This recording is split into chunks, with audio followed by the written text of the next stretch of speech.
ഞാൻ ഓർക്കുകയാണ് ഈ ഹദീസ് പറയുമ്പോൾ ബഹുമാനപ്പെട്ട ശൈഖുനാ ഉസ്താദ് അവർകൾ ഒരു 15 കൊല്ലം മുമ്പ് ഞാൻ ഈ മർക്കസിൽ നിന്ന് ഉസ്താദിന്റെ അടുത്ത് ഓതിയിട്ട് ഇറങ്ങുന്ന സമയത്ത് സുന്നത്ത് ജമാഅത്തിന്റെ സംഘടനാ രംഗത്ത് വലിയ പ്രശ്നമുള്ള കാലമാ. സുബ്ഹാനല്ലാഹ്, കാഞ്ഞങ്ങാട്ടിനടുത്ത് കല്ലൂരാവിയിൽ ഞങ്ങൾ വയലു പറയാൻ പോയി. ഉസ്താദ് വയലു പറയാൻ പോയി, കൂടെ ഞാനും പോയി തുഫൈലിയായിട്ട്. വയലു കഴിഞ്ഞിറങ്ങിയപ്പോൾ ഞങ്ങൾക്ക് ഭക്ഷണം കിട്ടിയില്ല. കാരണം ഭക്ഷണം ഉണ്ടാക്കിയ വീട്ടിൽ പോകാൻ പറ്റാത്ത അക്രമമാണ്. എന്നിട്ട് തലശ്ശേരി വന്നിട്ട് സ്റ്റാർ കഫേ ഹോട്ടലിൽ നിന്നാ ഭക്ഷണം കഴിച്ചത്, കാഞ്ഞങ്ങാട്ടെന്ന് വയലു പറഞ്ഞിട്ട്. ആ കാലഘട്ടത്തിൽ ഞാനിപ്പം മെഞ്ഞാന്ന് 2 ദിവസം മുമ്പ് അതേ സ്ഥലത്ത് വയലു പറയാൻ പോയി. മർക്കസിനെ സംബന്ധിച്ച് വയലു പറയാൻ പോയി. വയലു പറഞ്ഞോണ്ടിരിക്കുമ്പോൾ ഒറ്റ ഏറ് സ്റ്റേജ് മേൽ വന്ന് വീണ് നോക്കുമ്പോ മുട്ടയാ എറിഞ്ഞത്.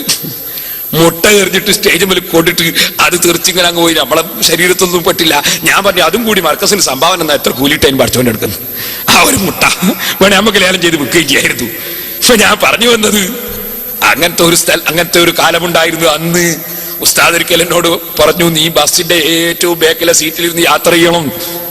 ഞാൻ ചോദിച്ചു, അതിനെ കുലുക്കം കൊണ്ട് മനുഷ്യൻ അങ്ങെത്തിയ തലവേദനയായിട്ട് വേദന കഴിയൂ. എന്നാ ബേക്കിന്ന് കുത്തൂലല്ലോ എന്നാ ഉസ്താദ് പറഞ്ഞു.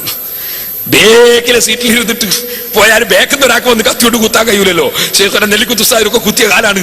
അള്ളാഹു തലവർക്കൊക്കെ ദീർഘായുസ്സും ആഫിയത്തും കൊടുക്കട്ടെ.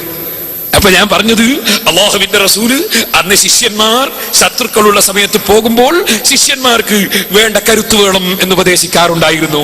അതിന്നും നമ്മുടെ അസാധ്യത നടത്തുന്നു എന്ന് മാത്രം.